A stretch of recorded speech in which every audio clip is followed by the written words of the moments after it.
Welcome to Simply Sarah. We are delighted that you are here, part of this conversation, and this is all for you. It's all about you.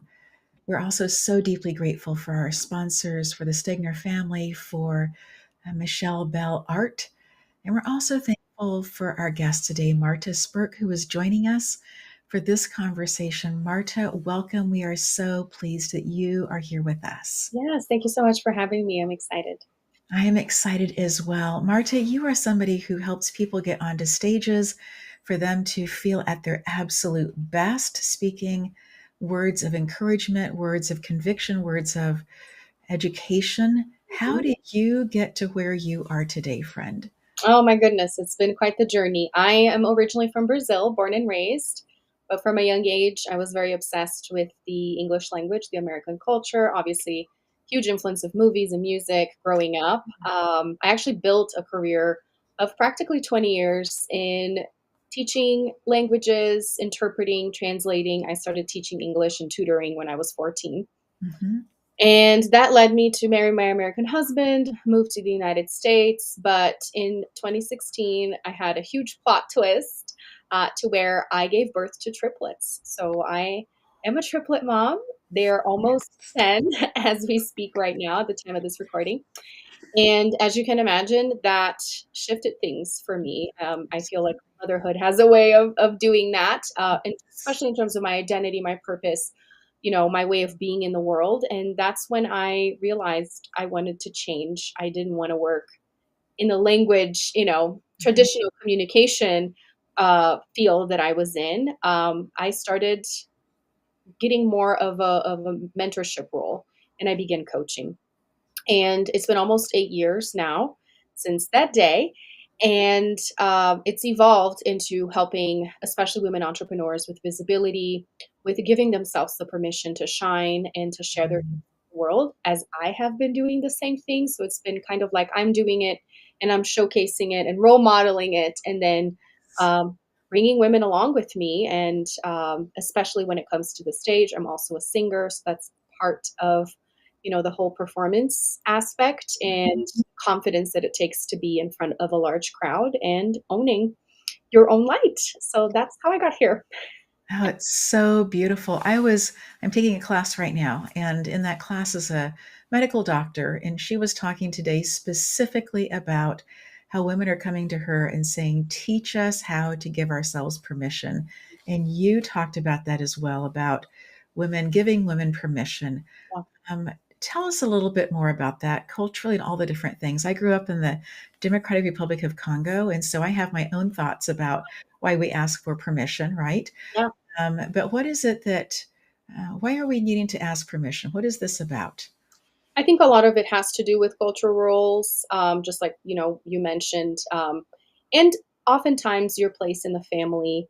I'm the youngest child, and I always wanted to find my space. Where do I fit in into this dynamic of this family? And then in a larger sphere, as you start, deciding what you want to do for your profession, and then when you start a family, there are certain societal expectations of Mm, what's the next step for you? Now you stay home and you take care of your kids, or now you work for a little bit and then you don't, or you don't work at all. And I feel like at this day and age, there is a lot more freedom and flexibility for women to choose mm, which path they want to take.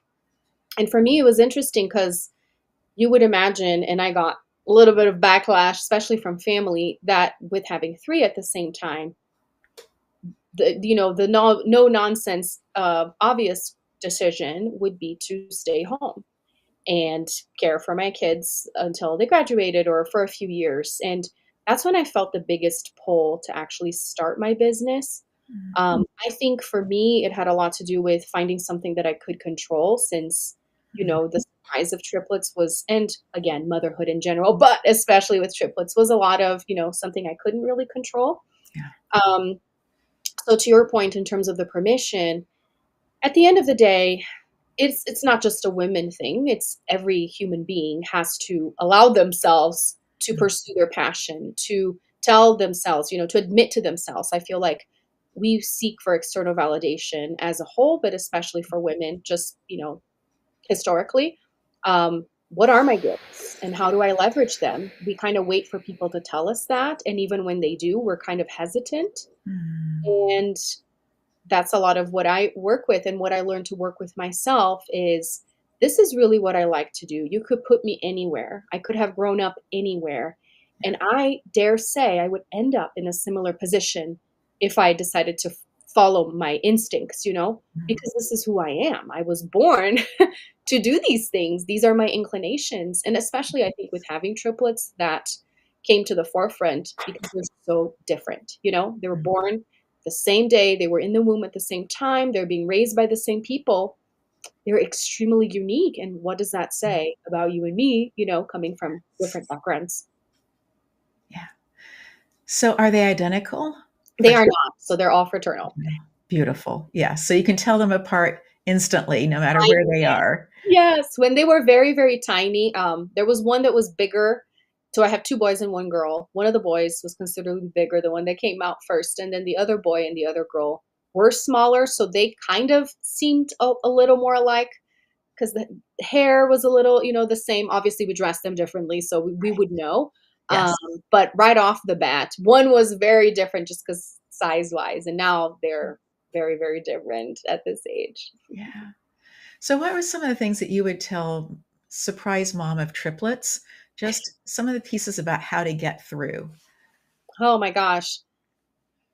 I feel like a lot of it, um, goes back to one of the things my sister told me. She was one of the first people that I said, that I told the news after coming out of the doctor's office and finding out. And she said, "Marta, if anyone can do this, it's you." Mhm. And I take that with me with everything, not just triplets, but it's knowing that, there's even a verse in the Bible that says that God will never give you more than you can handle. And I truly believe that. I feel like I know that we are stronger than we give ourselves credit for. Right. And it is in the challenges of life, because it is a blessing, but it's also a very big challenge to have triplets, that we find our strength. It's in difficulties that you realize what you're really made of, and that you are put to the test to rise up to the occasion. So I would say you can do anything. We really can. And it's a matter of choice, and obviously surrounding yourself with support, seeking support, accepting help. That is tricky at times, Yeah. because we want to, do everything ourselves, and we don't want to show weakness. And vulnerability is one of the biggest signs of strength. So that was another part. I believe that I was given triplets to learn certain lessons in this lifetime. And this goes with other things in life, right? Other challenges that somebody may encounter. I believe, instead of asking why me, is asking what is the lesson here? And obviously it's not easy when you're going through something hard, but it's the smarter question. I think that it becomes an empowering question. When we ask the why me, it's a very victimization space. Absolutely. But when we start to ask empowering questions, Hmm. like, how can I? And what's my best way forward? What are my options? Hmm. Being able to open up to some of those kinds of questioning Yeah. internally or even externally can be really, really helpful to be Yes. able to open up a different kind of a conversation. Yes. One of the things my sister said to me is, once you start to sleep for 4 to 6 hours, 4 to begin with, and then 6 hours later on, you will feel like you are whole again. Mm. And I held on to that, because the every 2 hours feeding kind of a thing, that I am somebody who does really, really well with a lot of sleep. And I organize my life so that I can have that space to be able to sleep, right? Yeah. And that's something that you willingly give up, Right. in those newborn spaces Hmm. and toddler spaces. And so yeah, with that space. Marta, this is a great place for us to take a really quick break to say thank you to our sponsors and for us to come back and talk more about that space of giving permission for people to be their authentic self. We will be right back. This is Michelle. She teaches women how to forgive the people who betrayed them, not by asking them to talk about it, but by helping them express it through art. She's an art therapist and the creator of The Art of Forgiving, a class that turns emotion into expression. No therapy jargon, no pressure to explain, because forgiveness isn't about the other person. It's about setting yourself free. This is Michelle, and this is the art of forgiving.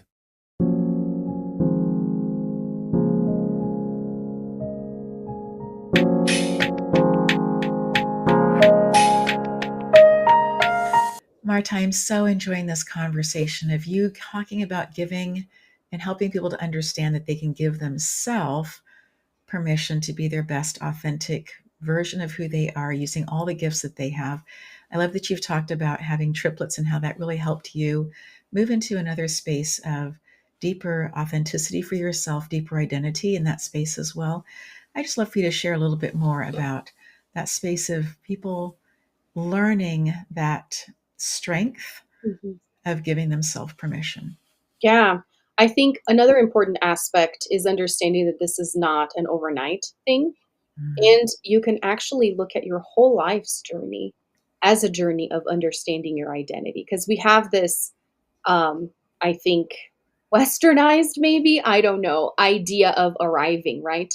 When I mm, make a certain amount of money, when I get that promotion, when I buy my own house, the goalpost keeps moving. And I think those are great for us to have a reason to keep moving forward. Without goals and a destination, there is not really a whole lot of motivation to carry on. I think they're good, but then it could, get to the other side of the scale and be detrimental to our own mental health and everything else.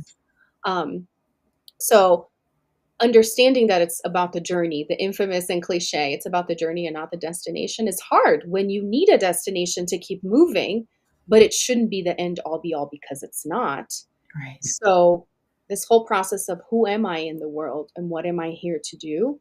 Um, it's not really like a competition, like who gets there first, because it's an individual journey. So, we shouldn't be so much in a hurry. And it's a lot about trusting yourself, trusting the timing.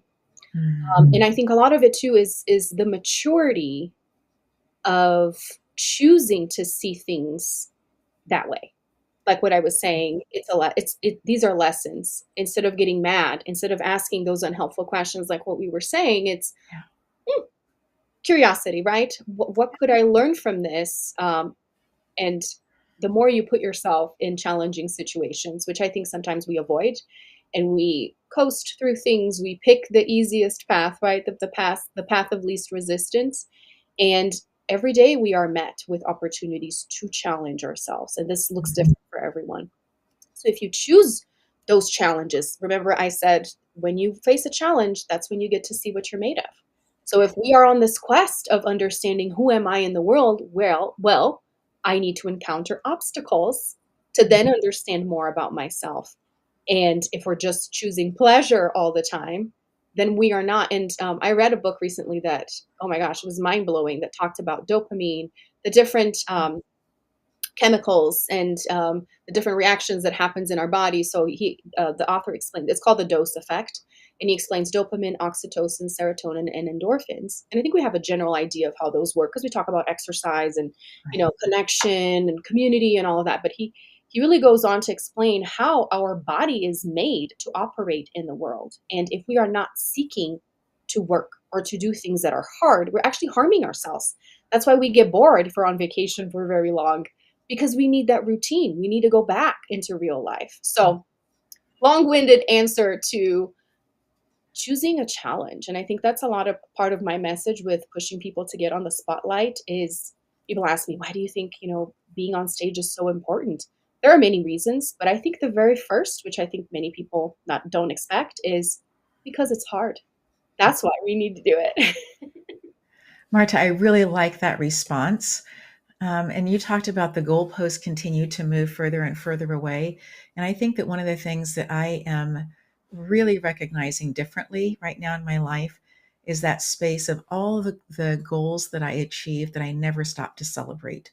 Mm, I'm not shaming myself for that. I'm just recognizing that when something good happens, we're going away this weekend, in part because something great with the show has happened. And I need to go celebrate that. And so that for me is that space of celebration, that space of this was a goal that I had. We have achieved this goal.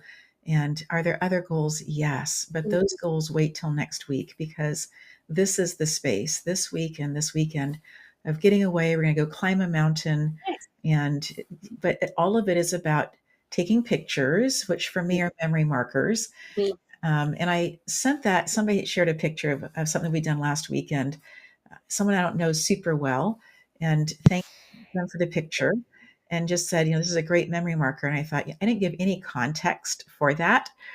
Um, but for me, pictures are memory markers. This is, and sometimes the pictures are just of my shoes, right? This is where I am, kind of a thing. But that space also of saying hard does make us uh, have just a different appreciation for what work can do for us. Yeah, And that space of celebrating and that space of saying, yes, there are other places to be able to, other challenges to be able to take on. yeah, It's the breathing in and the breathing out. We don't just do one, we do both. right, exactly. So, as you talk about being on stage as being something hard, in America, I always found this to be surprising. And maybe it was how I was raised in a very traditional African tribe. Mhm, My parents worked there in education on clean water and that kind of thing. And I had shockingly blonde hair as a child. So I really was an outlier. mhm, Um, but inside of the tribe this massive tribe that I grew up with, that had all of these structures and rules and ways of being and ways of interacting inside of the tribe, I've always found it so surprising that in America, people will say that death seems less fearful than mhm, getting on a stage or speaking in front of people. I haven't quite found. And so when I was a classroom teacher, then, my second grade kiddos, hey, find your favorite stuffed animal, poem, song, I don't care. But every Friday, we're getting up in mhm, front for, if it's 15 seconds to 30 seconds, it's not going to be long, but mhm. everybody gets to be up front. Everybody gets to share. And for sure, once a month, everybody is getting up and everybody's going to share, because you're not going to die while you're up there. And that's such a morbid thing to say, and Right. yet the fear, it can be so palpable. So you talk about it being hard. What are some of your thoughts about the hardness of getting in front of people? I think it really boils down to fear of criticism and fear of failure. Essentially, the whole judgment piece that we learn and acquire as we grow because kids learn this, right? We are not born thinking I'm doing something wrong. We learn right and wrong, and we learn criticism, and then it becomes this bigger thing to where I don't fit in. And the fact that you grew up in a tribe, I'm sure this makes a lot of sense because it's a lot of, the studies out there that talk about identity is the fear of judgment is the fear of being an outcast, is saying you don't fit in anymore with our clique, right, in school, which back in the day, it had a bigger meaning. If I'm not part of a tribe, then I'm going to die because I Right. need food and I need shelter and I need, my family. So I think it really boils down to that, to this need for approval.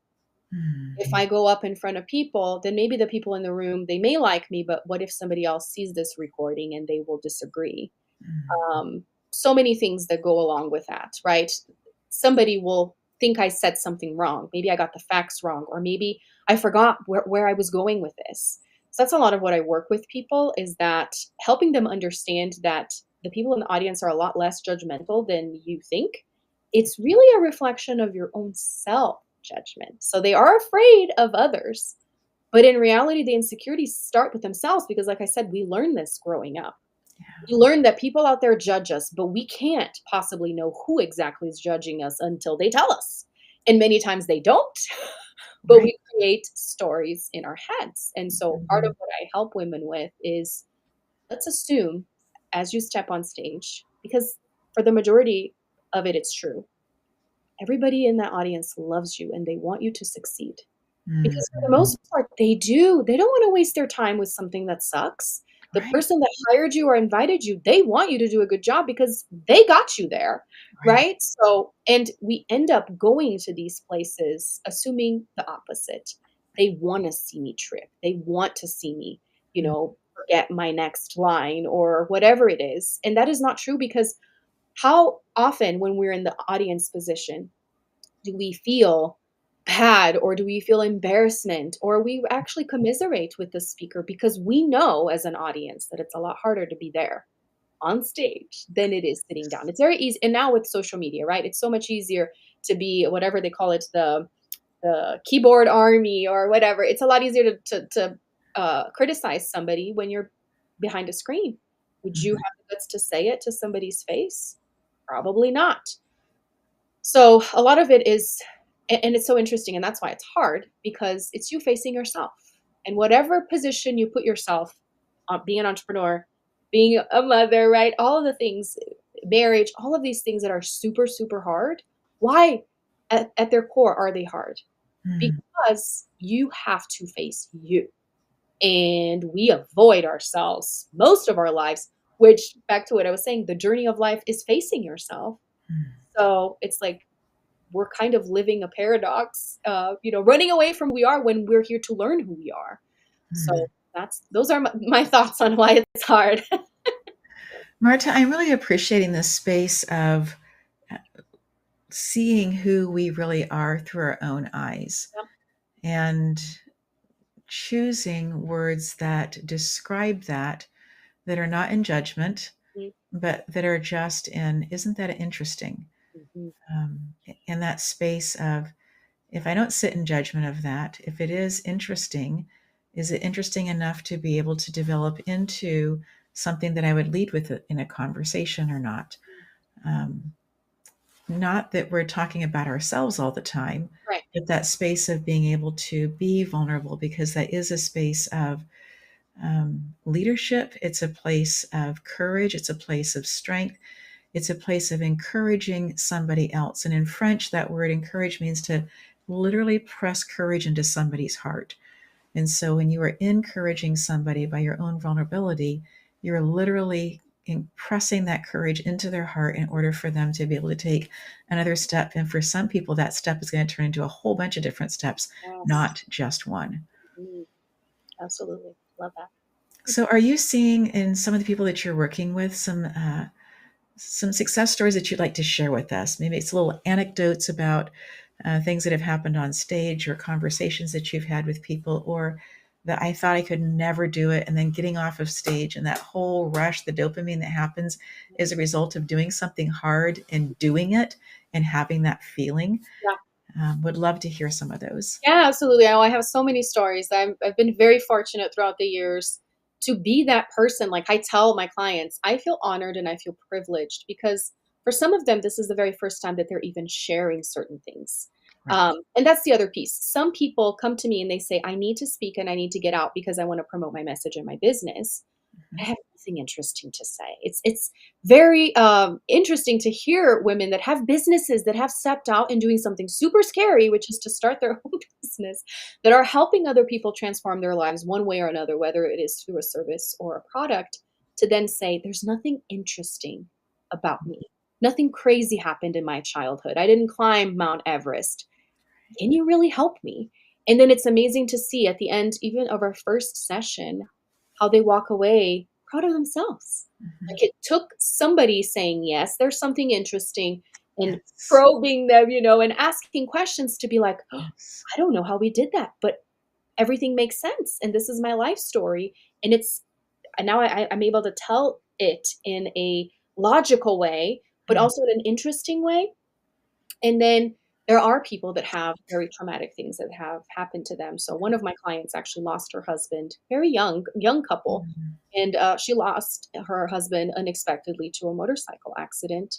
Mhm. And she started a business after that with her father-in-law and with her father, which is a very interesting story in itself. But she wanted to share more about what happened and how she carried through, honoring him, but not making it about the tragedy. And she didn't know how to do it because she was too close to it. Right. So it was amazing to see how at first she it's not like she's like, I have a keynote booked and I need your help to tell my story. Yeah. She literally came to me because she had something happen in her life and she wanted to be able to talk about it in a way that was meaningful to others Mm. because she had been, and she would hear repeatedly, "Thank you for sharing. You need to share more." So she Mm. was like, "Well, I better get help to structure this." And she's gone on to do interviews and other things. But my favorite piece of all of this is that part of the work with clients is that I have them record themselves and pretend like they're giving the presentation just to see how it flows. And it's just for me, but it's part of the process. And she went on to send that to her family and especially to her mom. And she said how powerful it was to be able to talk about it in kind of like a removed way, Yes. to share it with her family. And the response was, I had no idea that this is what was happening. I Mhm. had no idea that this is what you went through. So it took her going this entire route of, I want to share, I want to, share to the world, to have some kind of like a closure or reconnection with her own family. So it's so Mhm. much bigger than, I want to get on stage and be a pop star, or a celebrity or sell a bunch of books. Yes, yes, those things are great. Yes. But it's about back to that identity, right? Mhm. Taking ownership of your life story, knowing that it is powerful, because that conviction, it really translates on stage, and the people in the audience, they're going to feel it, but it starts with you. So that's one of my favorite transformations. But obviously, just the confidence of, I didn't know how to talk about this and now it's structured. It's so fun for me because I get to facilitate that, and they walk away with something that didn't exist before, so it's fun to be part of it. Not only did it not exist before, the confidence and Mhm. who the person becomes in that process also didn't exist before. I Absolutely. recently went through writing a chapter for a book that became a number one bestseller on Amazon. And, as I wrote my chapter, I sent it to Gary Barnes and I was like, in my mind was, please don't accept this. This is way too personal. And yet I felt spirit saying, Sarah, this is the story that you need to write about. And so he wrote right back and said, Sarah, this is exactly what we're looking for in our anthology, Overcoming You, stories of strength and success. There's another word in there. I love that. And in that space, I was strength, struggle, and success. In that space, I then began working with his editor. And as the editor began asking questions, it became a story, not an emotional event. And I think that's part of what you are doing also, Marta, is you are working with people, is that you help remove that emotionality of it. Is it still emotional? Yes. Can I still feel all the feels that of when it took place? Yes. Mhm. Um, but am I able to speak about it now, knowing that it is a story that can help other people? Mm. Because I so believe that space in Corinthians that talks about we go through these things not just for us to say, whew, got through it. Boy, that was a winger dinger, right? Mhm. Not that kind of thing, but we get through things so that we can reach out a hand to somebody else and say, hey, I have been through this. My experience is different than yours, even though they sound similar. Mhm. But if I have gotten through it and I am just a human being, that I struggled with all these different things, I believe that you also can get through it. And so, in that space of reaching out and helping the next generation or somebody else, and the next generation doesn't have to be just life generations. It can be people who are older than you who have gone through something similar after you have that generational of the energy of things. Mhm. So working with someone like you can be so impactful in Mhm. so many good ways, Marta. So thank you for the work that you are doing. Of course. You spoke earlier about interpreting and then also about translating. Yeah. Having grown up overseas, I see them as being two very, very different things. I would love for you to share for people who maybe are have worked inside of one language, Mhm. what some of the um, pieces are that are difficult Mhm. when you are listening to somebody translate, how they may translate a little bit and then want to go back a little bit and kind of revise before they move forward. Mhm. Why that's taking place. What's the difference between translation and interpretation? Oh, I love this question because I literally studied this for so many years, and I believe that that's why I'm so passionate about the work of identity, because language has everything to do with the people's vision of world and of self. That's why words come to be. So when you were talking about French, that was one of the languages that I worked with, and it's so interesting to see, Latin and then the Germanic languages and how, oh my gosh, the roots and why are words words? Like, I could geek out on this all day. But the main difference for people that don't know is that translation, when you use the verb translation, it has to do with the written word. So when you translate, and obviously, it could be used interchangeably for those that don't really know, and people will get what you're saying. But translation, in its official definition, is when you're doing it in writing, whereas interpretation is done orally. It's verbal, right? When you're speaking, it's spoken. And it's very, very two different modalities. And Mhm. actually, so I'm the only Portuguese court interpreter for the state of Colorado for courts. And you have to do a test that actually tests you in three modalities. Yes. So written, you have to do it spoken, and there's actually two different ways of doing spoken, which is consecutive and simultaneous. And then Right. there's sight translation, meaning you are reading and translating at the same time. So it's translation, interpretation, because you're speaking it out loud. So there's a whole rabbit hole there, but the main difference in terms of interpretation and translation is that, and that's why I love interpretation more than translation, is that there is no second guessing. You kind of, whatever comes out is what comes out. And Mhm. at times you have to go back and correct yourself as you get a better understanding of what's going on. And Right. it happens a lot. But with translation, it could be a never ending job because languages are so different. And there are certain words that have no direct correlation in the other language because Correct. it's a different space. One of my favorite things when I was studying this was talking about how Eskimos have different words for different types of snow. Mhm. We don't have that because we don't live that reality. So the same thing happens in different countries and in different areas because they're eating different foods. They see different animals. So there are things that you just can't translate.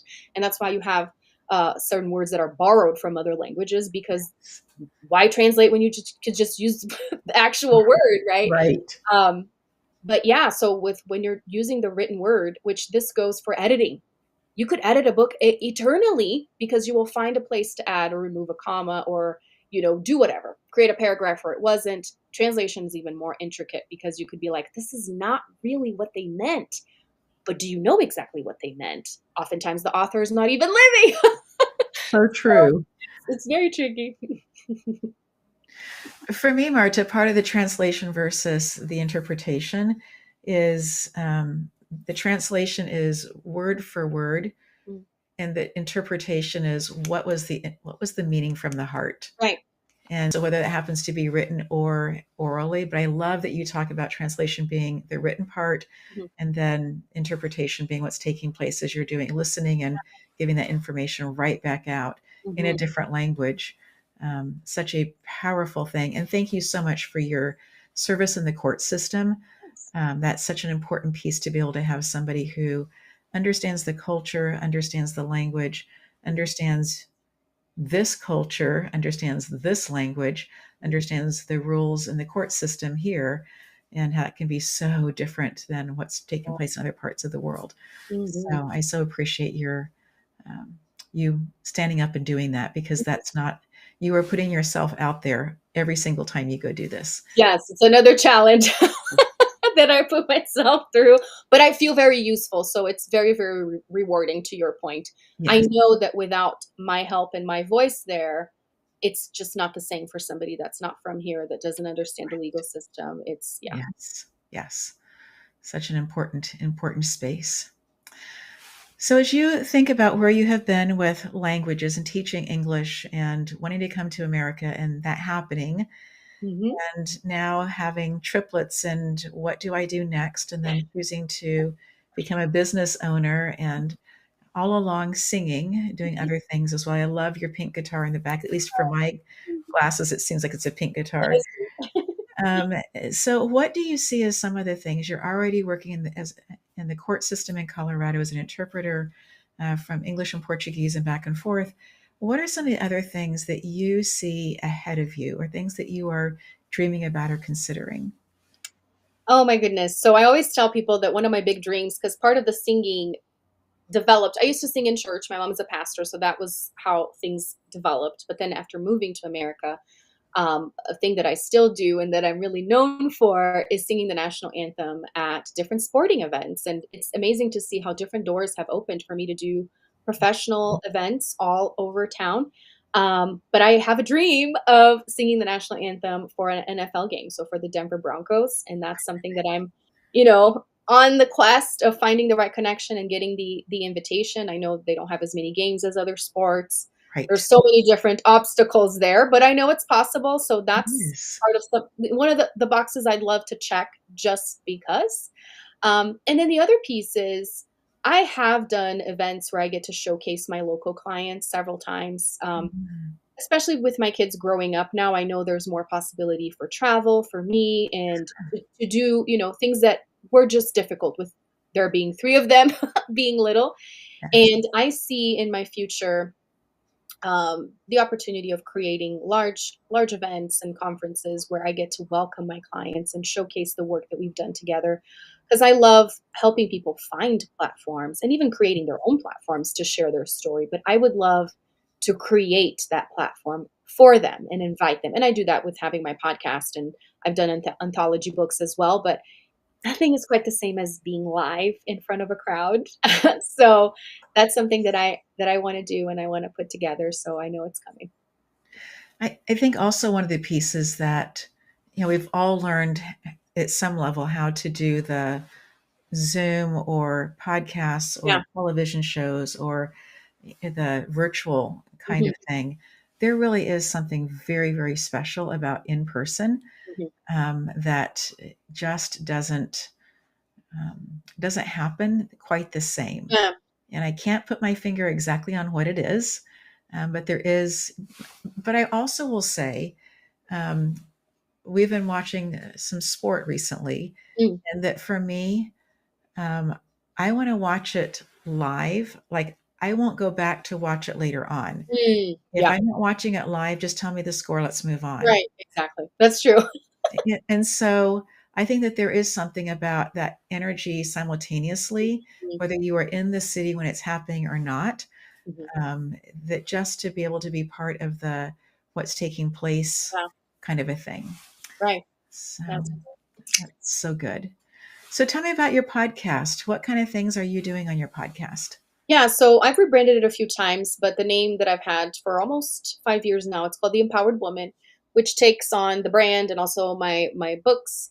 Um, Right. Everything I've done has been to empower women in different ways, right? Yes. But for the last year or so, the focus of the show has been to give voice to entrepreneurial stories. So I Mhm. bring in men and women because I believe men empower women as well. Yes. There are entrepreneurs to share about their life story and how it intertwines with the business story because typically they really go hand in hand. And I Always. find it very inspiring to hear from people the challenges that they've been through, the lives that they've helped transform. And the different things that they've gone through to get to where they are because the journey is never linear.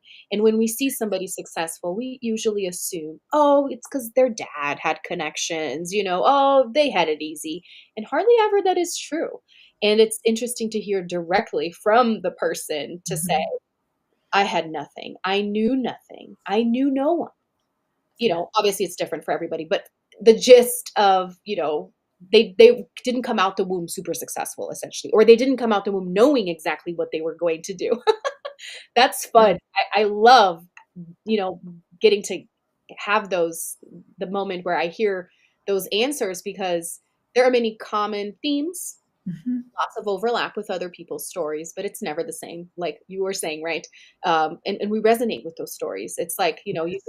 there's so many books that talk about the beginning of McDonald's, the beginning of Nike, and you're so inspired because you've known these brands for so long, and to hear how it came to be. But we get to get the same thing with smaller companies and brands as well, and it's very inspiring. Oh, I love that.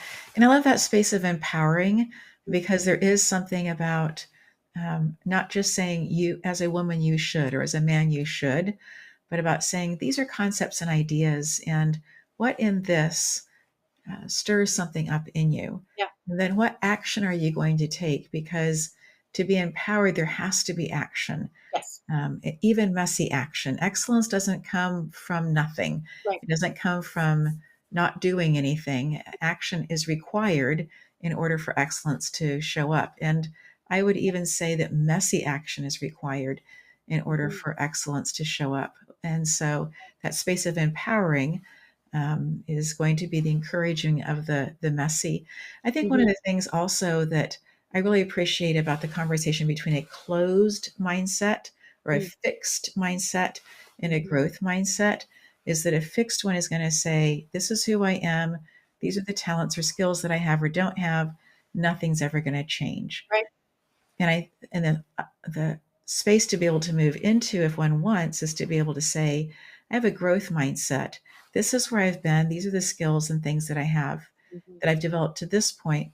But I think that I could develop other skills, other things going into the future, particularly going back to your point, if I happen to have a goal out there. Yeah. Is the goal clear enough for me to be able to say, gosh, I don't have those skills yet, Mhm. or to the level that I want them to be, but I'm going to figure out a way to be able to have those and to keep at it because I want to be able to have those skills. Yeah, absolutely. It's quite the shift. It is quite the shift. Do you think that most of your clients come in already with a growth mindset? And that's one of the reasons why they are seeking you out? Yes, I would say so. I think, again, people are at different stages of their journey, but just much like when I had the triplets or when somebody has kids and they're in a frail position and they accept help because they don't know everything and they can't do Mhm. everything, I feel like it's that same space of vulnerability when somebody says, I want help and I want feedback Mhm. on how to say this.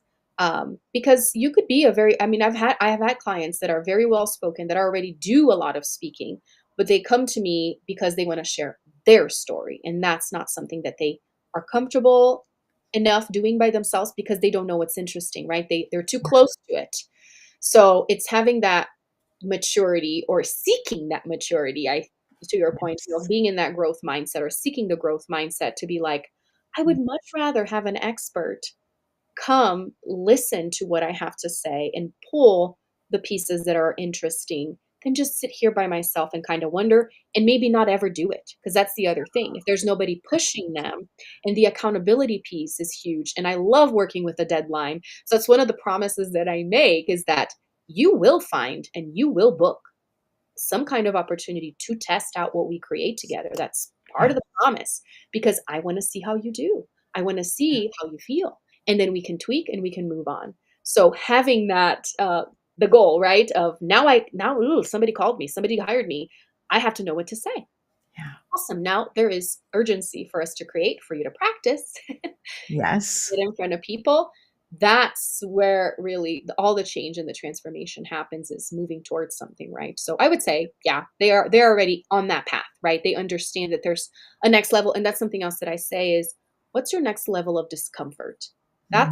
That's what we're here for, friends, is finding that next level of discomfort and moving towards it. And it's different for everyone, and there's different levels to that, right? Sure. Like saying speaking is hard or it's scary for a lot of people. Well, for a lot of people it's not. They've been doing it and they're fine, but there's another level of that, right? Maybe it's doing a TED talk. Maybe it's publishing a book, right? Mhm. For some people, I had a client that had never held a microphone in her entire life, and then she published a book, and I was like, now it's time. You've had the courage. Many people don't. You kind of went backwards, or what's the word, in reverse. You did it Right. things Out of different. order. Yes. Many people out of order. Yeah, many people are like take years to allow themselves to write a book. I have nothing to say. She wrote the book and she's like, I need to promote this thing. Help me. So we Yes. created a book signing. 100 people showed up and there she was holding the microphone. Next step was you're going to have to be interviewed and in English because she's Brazilian too. So that was a part of the challenge was it's not my native language. How can I do this? Right. And so, but for a lot of people, I can have a book signing, no issues. I can go on a podcast interview. Okay, then that's not where we're going next because you're comfortable. Let's find the next Exactly. level of discomfort. Exactly. Yes. Yes. We want to find that point where it's beneficial to move forward in. It's beneficial for the business. It's beneficial for you as a person. And that becomes that point of, okay, I'm going to push into this. Yeah. I think it also, one of the amazing parts for me is how it also uncovers all of the things that we've been doing up to this point Mm, and how it can just be, oh, this isn't as hard as I thought it was going to be. Mentally, I couldn't see that all the things that I have been learning are actually pieces that I'm already incrementally pushing into, working on, developing differently to be able mm, to do this next thing that I thought was so hard. right. Um, yeah. What are some of the tools that you find that you often are giving people or talking about with people? Somebody who's an emergent speaker. So they have had a few opportunities in front of people. They've figured out how to walk on stage. They've figured out to some degree how to dress to be on stage. They figured out to some degree how to interact with the audience to get the audience to follow along with their Yep. story. And they are looking to grow in that next space. What are some of the tools that you often find yourself sharing? So the biggest one, and again, it's different for everybody, but I find that more often than not, it's adding more stories. Um, Telling stories is a little bit uncomfortable, maybe because of the subject matter or the event, but mostly because we're typically rushing through. It's uncomfortable to Mm, stay there and cause emotion on yourself and others. And that's where the performance comes in, not because you're faking it, but right. because you are intentionally using emotions to evoke some kind of reaction from the audience so that they decide on change or decide on taking action. Like what you're saying, you want to move people to do something. Yes. And most people, and I was one of them, because I'm like, take me, tell me the steps, let's move through.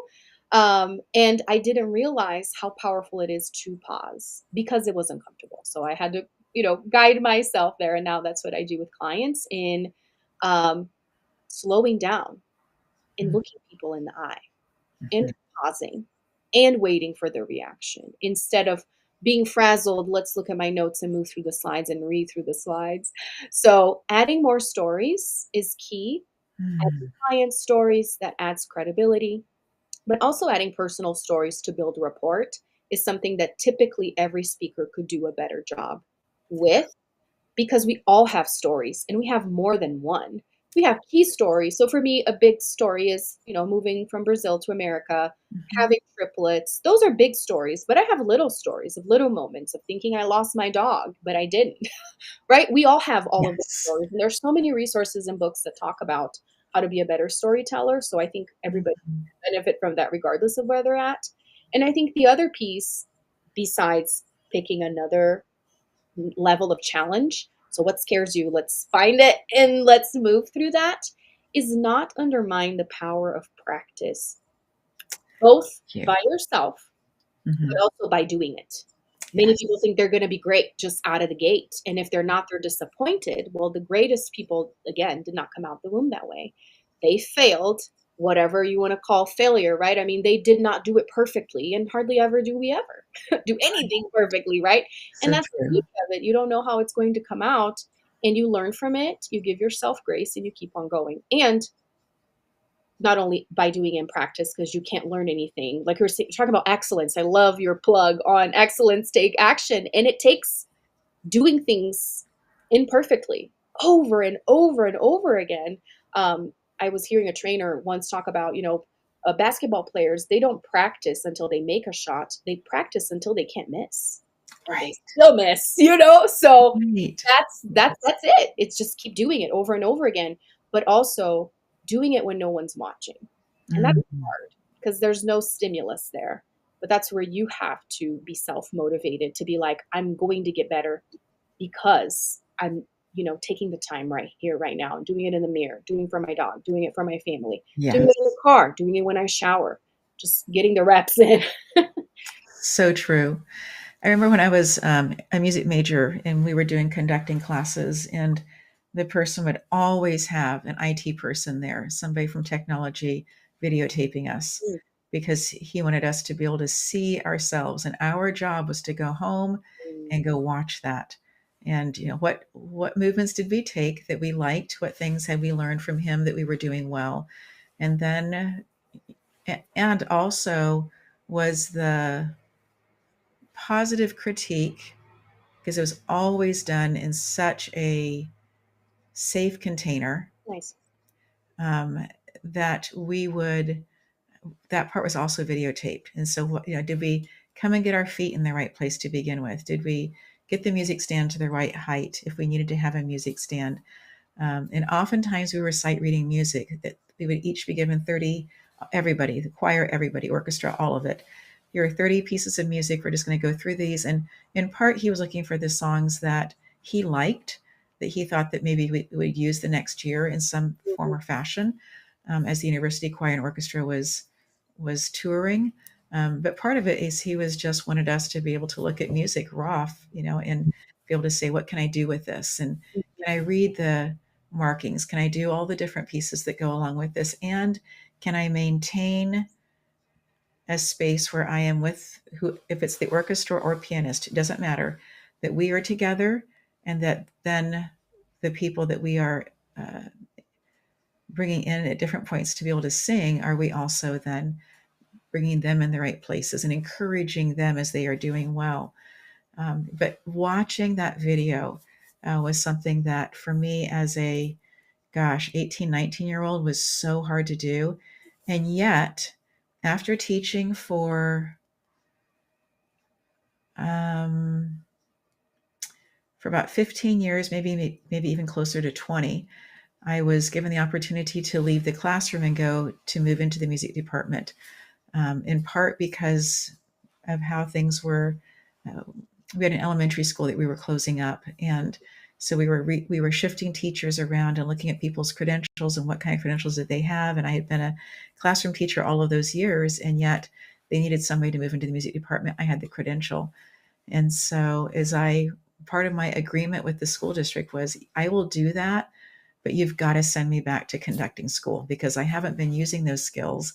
And I know that there's so much more. And now that I have 400 kids on a stage, yes, Mhm. for one night, yes, once a year, because we did, all the different, it was fourth and fifth grade at each of the 5 different schools. So we would have 10 different choirs that we were working with. And then for one day, bring them in, get them set up on stage that night, perform for the parents, sell out the audience every single time, great money maker, in conjunction with Rotary. It was called the Rotary Festival. And it was such a great experience for the kids. And that's why I talk so clearly about, when you do something that's hard, that you've been working hard for, I would tell my students, I know that you may have something else that your parents went to do tonight, but you will not get the dopamine hit for all of this work that you have done to memorize the songs, to know how to stand, to know how to get on stage. Those are all good skills that you now own, but you won't get that dopamine hit unless you come and you do it on stage. Mhm. And you can't see the audience because the lights are so bright, right? But when you hear them respond to you and you know that you've done your best, the dopamine just flows. And Mhm. it's such an important place. But that place also, again, going back to videotaping, you were speaking of that, how important that is to be able to videotape and then watch yourself and see if there are movements that you like and movements that you don't like. And Yep. are there things that you want to change or not? Mhm. Are there things that you see that you like? Are there things that you see that remind you of somebody else? Mhm. Because we are always evolving in Yeah. how we stand and how we shift our energy, how we shift our weight, and that kind of thing. And so if there are things that you don't like, you can find people that you do like, videotape that, watch that several times through before you do your next iteration. That's my plug. Yeah. No, that's so good. So true. Marta, in this space, are there some things that you would like to reiterate? I've loved this conversation with you. Yeah, I've loved it too. Well, I think it goes back to being curious, right? Seeing this life as an opportunity to learn, being a forever learner, being okay with being a beginner. And this coming from somebody that has always wanted to be the best at everything. That's part of my life's lesson, I believe, and that's why I'm so passionate about talking about it. It's because I'm not one of those people that, grew up being super okay with being criticized, or, Mhm. I've struggled with judgment a lot of my life. And that's why I do this work, because I know a lot of people struggle with that as well. Is at the end of the day, none of it matters. What matters is how you leveraged what you were given. And, allow yourself to be seen, because if you weren't meant to exist, you wouldn't be here. That's So so true, Marta. get on out there and bless others with your gifts. Oh, Marta, thank you so much for that. And to our audience, we say thank you for being here, for listening to the end, for taking in this conversation, pulling some of these tools out that we have shared about being on stage and how you can uh, reach for that next level of excellence. And know that we are here supporting you, cheering you on, and just so grateful for you. And until next time, take really good care of you.